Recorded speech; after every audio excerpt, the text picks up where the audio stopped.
નમસ્કાર મિત્રો, ફરી વખત તમારું અમારી ચેનલમાં હાર્દિક સ્વાગત છે।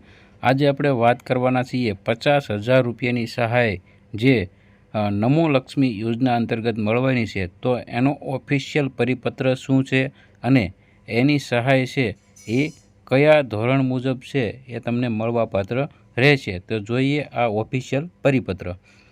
તો તમે જોઈ શકો છો કે માધ્યમિક અને ઉચ્ચતર માધ્યમિકમાં અભ્યાસ કરતી વિદ્યાર્થિનીઓ માટે આ નમો લક્ષ્મી યોજના છે એ વિદ્યાર્થિનીઓ એટલે કે છોકરીઓ માટેની યોજનાઓ છે જે માધ્યમિક અને ઉચ્ચતર માધ્યમિકમાં ભણતી હોય।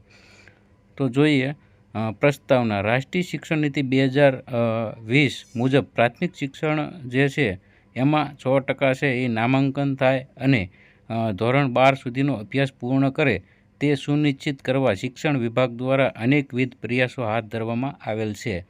માધ્યમિક અને ઉચ્ચતર માધ્યમિક શિક્ષણની સાથે કિશોર વયની કન્યાઓ પોષણ અને આરોગ્યને વધુ સુદૃઢ બનાવવાની જરૂરિયાત જણાયેલ છે, જેથી કિશોર વયની વિદ્યાર્થિનીઓને શિક્ષણની સાથે સાથે પૂરતું પોષણ મળે અને તેઓનું સશક્તિકરણ થાય તે હેતુથી આ યોજનાઓ છે એ વિચારણા હેઠળ છે।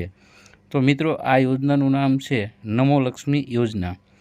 તો એમાં કોણ કોણ લાભાર્થી પાત્રતા ધરાવે છે તો એની વાત કરીએ તો રાજ્યની ગુજરાત માધ્યમિક અને ઉચ્ચતર માધ્યમિક શિક્ષણ બોર્ડ અને કેન્દ્રીય માધ્યમિક શિક્ષણ બોર્ડ દ્વારા માન્યતા પ્રાપ્ત શાળાઓમાં માધ્યમિક અને ઉચ્ચતર માધ્યમિકમાં અભ્યાસ કરતી વિદ્યાર્થિનીઓને નીચે મુજબ મળવાપાત્રને આધીન આ સહાય મળવાપાત્ર રહેશે। તો જોઈએ રાજ્યની સરકારી અથવા તો અનુદાનિત પ્રાથમિક શાળાઓમાં ધોરણ 8નો અભ્યાસ પૂર્ણ કરી ધોરણ 9માં પ્રવેશ મેળવેલ હોય અથવા રાજ્યની માન્ય ખાનગી પ્રાથમિક શાળાઓમાં આરટીઈ અંતર્ગત પ્રવેશ મેળવી ધોરણ 1થી 8નો અભ્યાસ પૂર્ણ કરી ધોરણ 9માં પ્રવેશ મેળવેલ હોય અથવા ઉપર એ અને બી સિવાયની જે વિદ્યાર્થીઓએ ધોરણ 8 પૂર્ણ કર્યા બાદ ધોરણ 9માં પ્રવેશ મેળવેલ હોય અને જેઓને કુટુંબની વાર્ષિક આવક 6 લાખ કે તેથી ઓછી હોય તેઓ છે એ આ સહાય મળવાપાત્ર છે। તો સહાયનું ધોરણ છે એ 50,000 રૂપિયાની સહાય છે એ મળવાપાત્ર છે। ધોરણ 9 અને 10માં મળી કુલ 20,000 રૂપિયાની સહાય ચૂકવવામાં આવશે। આ સહાય પૈકી 9 અને 10માં શૈક્ષણિક વર્ષ દરમિયાન 10 માસ માટે માસિક 500 રૂપિયા મુજબ વાર્ષિક 5,000 પ્રમાણે બંને વર્ષ મળી કુલ 10,000 ચૂકવવામાં આવશે।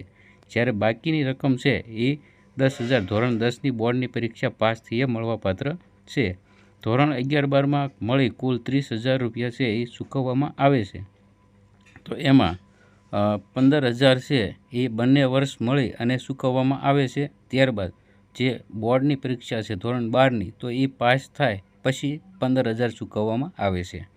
તો આ સહાયની રકમ ચૂકવણીની પ્રક્રિયા આ યોજના અમલીકરણ અધિકારી તરીકે નિયામકશ્રી શાળાઓની રહેશે। નિયામકશ્રી શાળાઓ દ્વારા આ સહાય યોજનાના સુચારુ સંચાલન માટે એક અલગ નમો લક્ષ્મી પોર્ટલ બનાવવાનું રહેશે। આ યોજના હેઠળ આર્થિક સહાયની ચૂકવણી નિયામકશ્રી શાળાઓ દ્વારા ડાયરેક્ટ બેનિફિટ ટ્રાન્સફરથી વિદ્યાર્થીઓની માતાના બેંક ખાતામાં જમા કરવામાં આવશે। જે કિસ્સામાં વિદ્યાર્થીની માતા હયાત ન હોય તે કિસ્સામાં રકમ વિદ્યાર્થીનીના બેંકના ખાતામાં જમા કરવામાં આવશે। શૈક્ષણિક વર્ષ થયેથી રાજ્યની શાળાઓએ તેમની શાળામાં ધોરણ 9થી 12 થયેલ વિદ્યાર્થીઓની નોંધણી વિદ્યા સમીક્ષા કેન્દ્ર અંતર્ગત પોર્ટલ પર કરવાની રહેશે।